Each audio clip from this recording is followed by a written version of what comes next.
This news update is brought to you by... So, I'm meeting Rico later. Gotta check in with the girls, but first, let me check my usage on the MyLime app. Now, what should I wear? Hashtag sexy. He's here.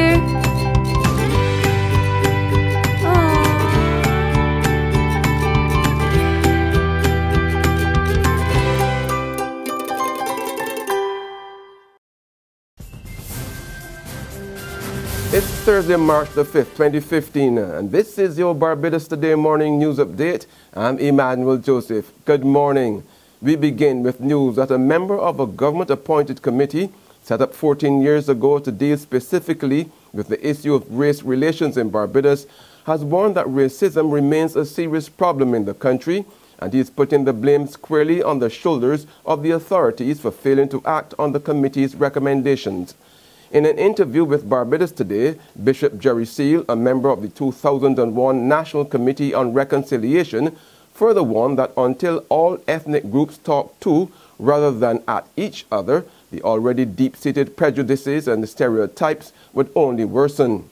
He was speaking amid heated public debate about the level of response from law enforcement and emergency agencies, including the Royal Barbados Police Force, the Barbados Defence Force, the Police K-9 Unit, Rapid Response Unit, and the Red Cross, to the search for a missing Caucasian woman, Karen Harris, last weekend.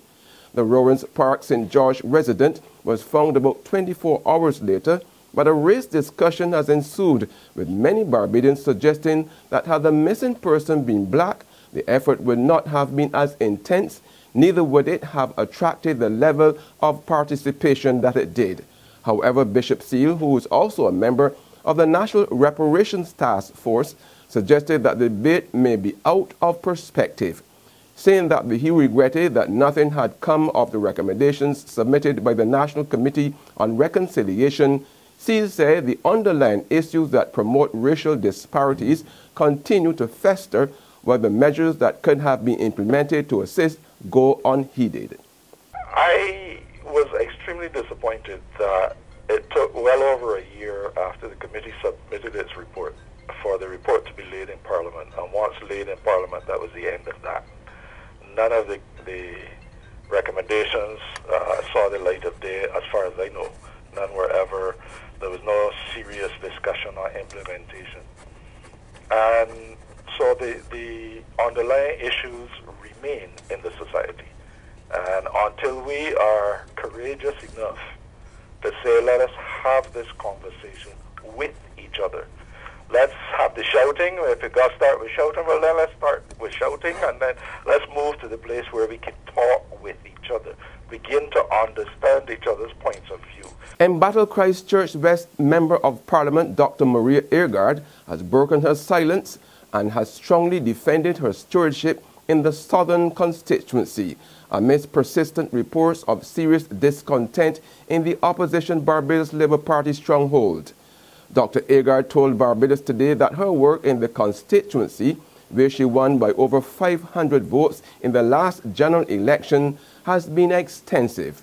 The first-time MP also said she was happy with all she had done since her election, highlighting a number of assistance programs provided for the constituents in the area of welfare, healthcare and housing. Dr. Agard described her work as very proactive and responsive. The one thing I can say unequivocally is that my record of service is solid, and we have evidence to prove it. For the past 2 years, we have serviced the needs of our constituents. We have brought much of their concerns to a favorable resolution. I am very happy that we have been able to achieve the level of representation that we have achieved thus far.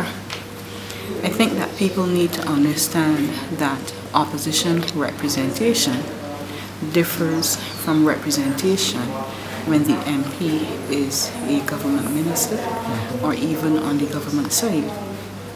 I do not have for example, a ministry at my disposal to dispense the level of patronage that one would expect from a government MP. There's regional and international news after this short break. Secure your future, be financially strong. Since 1983, we have been there for you. A smart range of products, great tax benefits. We're the solution to your hopes and your dreams. The Barbados Workers Union Cooperative Credit Union. The Barbados Workers Union Cooperative Credit Union. Humble beginnings to smart loans, smart savings. Save smart and borrow smarter. That's the move for me. Stability, prosperity. We're the solution to your hopes and your dreams. The Barbados Workers Union Cooperative Credit Union. The Barbados Workers Union Cooperative Credit Union. Welcome back with news from the region that St. Lucian security forces have swooped down on 6 properties and arrested more than 60 suspects in the island's second largest case of human trafficking.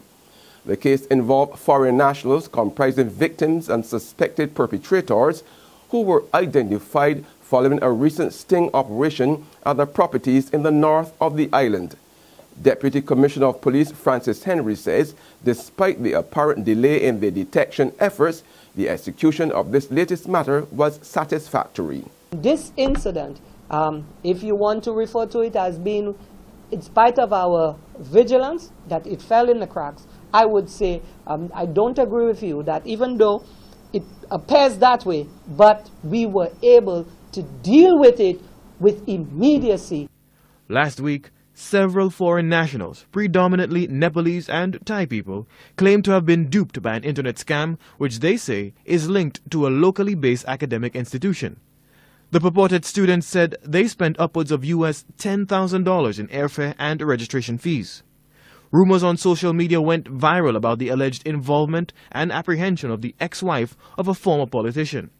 Police officials vehemently denied these reports. For the record, I would like to state here quite emphatically that we have no such person in our custody. Along with numerous questionable travel documents confiscated from the individuals, police officials confirm at least 6 people of interest were detained. However, 4 have been formally charged in connection with the suspected human trafficking ring. They are all Southeast Asian. In Jamaica, a man allegedly committed suicide by drinking a substance after repeatedly chopping his girlfriend with a machete and then taking her to hospital. The 46-year-old farmer was at the woman's house yesterday when the machete attack took place. According to reports reaching the police, the 49-year-old woman was awakened from her sleep by a blow to the head. She subsequently received several chop wounds over her body. Police say the woman reportedly managed to calm her assailant and persuaded him to take her to hospital. While his girlfriend was being treated at the Mandeville Regional Hospital, the man allegedly went to a bathroom and drank a toxic substance from a bottle. The injured woman is said to be in stable condition in hospital. And finally, Iraqi forces appeared Wednesday to be making progress on the 3rd day of a major offensive intended to push ISIS fighters out of the city of Tikrit.